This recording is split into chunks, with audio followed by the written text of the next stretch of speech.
سپہر کے 3 بجے ہیں۔ السلام علیکم، یہ ریڈیو پاکستان ہے۔ محمد انیس سے خبریں سنیے۔ پہلے اہم خبروں کا خلاصہ۔ وزیر اعظم نے کہا ہے کہ ملک میں آئی ٹی کے شعبے کا فروغ اور آئی ٹی سے متعلق برآمدات میں اضافہ حکومت کی اولین ترجیحات میں شامل ہے۔ صدر مملکت نے قومی اسمبلی کا اجلاس آج سپہر پارلیمنٹ ہاؤس اسلام آباد میں طلب کیا ہے۔ وزیر خزانہ نے ٹیکنالوجی پر مبنی ٹیکس اصلاحات کرنے کے عزم کا اعادہ کیا ہے۔ شاہ سلمان انسانی امداد اور امدادی مرکز نے پاکستان میں غذائی تحفظ فراہمی منصوبہ 2025-26 کو کامیابی سے مکمل کر لیا ہے۔ سعودی عرب کے نائب وزیر مواصلات نے کہا ہے کہ سعودی حکام عازمین حج کو غیر معمولی خدمات، تحفظ اور آسائش فراہم کرنے کے لیے پرعزم ہیں۔ بھارت کے غیر قانونی زیر قبضہ جموں کشمیر میں مودی کی زیر قیادت بھارتی حکومت اپنی انسداد منشیات مہم کو کشمیریوں کی تحریک آزادی کو نشانہ بنانے اور اجتماعی سزائیں دینے کے لیے استعمال کر رہی ہے۔ اور اب خبریں تفصیل کے ساتھ۔ وزیر اعظم محمد شہباز شریف نے کہا ہے کہ ملک میں آئی ٹی کے شعبے کا فروغ اور آئی ٹی سے متعلق برآمدات میں اضافہ حکومت کی اولین ترجیحات میں شامل ہے۔ اسلام آباد میں ایک اجلاس کی صدارت کرتے ہوئے انہوں نے کہا کہ پاکستان کے نوجوانوں میں آئی ٹی کے حوالے سے بے پناہ استعداد موجود ہے، جس سے بھرپور استفادہ کیا جانا چاہیے۔ وزیر اعظم نے گلگت بلتستان اور آزاد جموں کشمیر میں آسان خدمت مراکز کا قیام کے حوالے سے کام تیز کرنے کی ہدایت کی۔ انہوں نے کہا کہ ان سہولیات کو صوبوں میں بھی شروع کرنے کے حوالے سے صوبائی حکومتوں کے ساتھ مل کر کام کیا جائے۔ اس موقع پر اجلاس کو بتایا گیا کہ ملک بھر میں گھریلو انٹرنیٹ کنیکشنز کی تعداد 2024 میں 19 لاکھ سے بڑھ کر رواں سال 51 لاکھ ہو گئی ہے۔ بریفنگ کے مطابق رواں مالی سال پاکستان سے 4.5 سے 4.6 ارب امریکی ڈالرز کی آئی ٹی برآمدات متوقع ہیں۔ اجلاس کو بتایا گیا کہ اسلام آباد کے سرکاری اسکولوں اور ہیلتھ یونٹس کو فائبر کنیکٹیوٹی فراہم کر دی گئی ہے اور اسلام آباد کو فری انٹرنیٹ ہاٹ سپاٹس کی فراہمی کا کام آخری مرحلے میں ہے۔ صدر آصف علی زرداری نے قومی اسمبلی کا اجلاس آج سپہر پارلیمنٹ ہاؤس اسلام آباد میں طلب کیا ہے۔ ایوان میں قومی اور بین الاقوامی اہمیت کے معاملات زیر بحث آئیں گے۔ سینٹ کا اجلاس بھی آج سپہر پارلیمنٹ ہاؤس اسلام آباد میں دوبارہ شروع ہوگا۔ سینٹ میں بھی قانون سازی کے علاوہ قومی اور بین الاقوامی اہمیت کے امور پر غور کیا جائے گا۔ وزیر خزانہ محمد اورنگزیب نے ٹیکنالوجی پر مبنی ٹیکس اصلاحات کرنے کے عزم کا اعادہ کیا ہے۔ انہوں نے ان خیالات کا اظہار institute of chartered accountants of Pakistan کے وفد سے ملاقات کے دوران کیا۔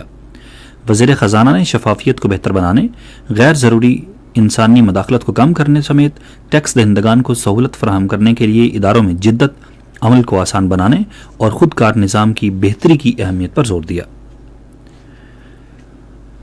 شاہ سلمان انسانی امداد اور امدادی مرکز نے پاکستان میں غذائی تحفظ فراہمی منصوبہ 2025-26 کو کامیابی سے مکمل کیا ہے۔ اس ملک گیر اقدام کے تحت ملک بھر کے 31 اضلاع میں خوراک کی امداد تقسیم کی گئی، جن میں پنجاب کے 10، خیبر پختونخوا کے 5، بلوچستان کے 7، سندھ کے 6 اور آزاد جموں کشمیر کے 3 اضلاع شامل ہیں۔ اس منصوبے کا مقصد سب سے زیادہ مستحق اور غذائی عدم تحفظ کے شکار گھرانوں کو اشیاء خورنوش کی بروقت فراہمی کو یقینی بنانا تھا۔ منصوبوں کے تحت شاہ سلمان انسانی امداد اور امدادی مرکز نے مستحق خاندانوں میں خوراک کے ہزاروں پیکیجز تقسیم کیے ہیں۔ تقسیم کا عمل نیشنل ڈیزاسٹر مینجمنٹ اتھارٹی، صوبائی ڈیزاسٹر مینجمنٹ اتھارٹیز، ضلعی انتظامیہ اور عمل درآمد کرنے والے دیگر شراکت داروں کے قریبی تعاون سے کیا گیا۔ یہ پورا عمل شفاف، مؤثر اور منظم طریقے سے انجام دیا گیا تاکہ اس بات کو یقینی بنایا جا سکے کہ امداد مطلوبہ مستحقین تک پہنچے۔ یہ منصوبہ شاہ سلمان انسانی امداد اور امدادی مرکز کے پاکستان میں غذائی تحفظ کو مضبوط بنانے اور مستحقین کو بروقت انسانی امداد پہنچانے کے عزم کی عکاسی کرتا ہے۔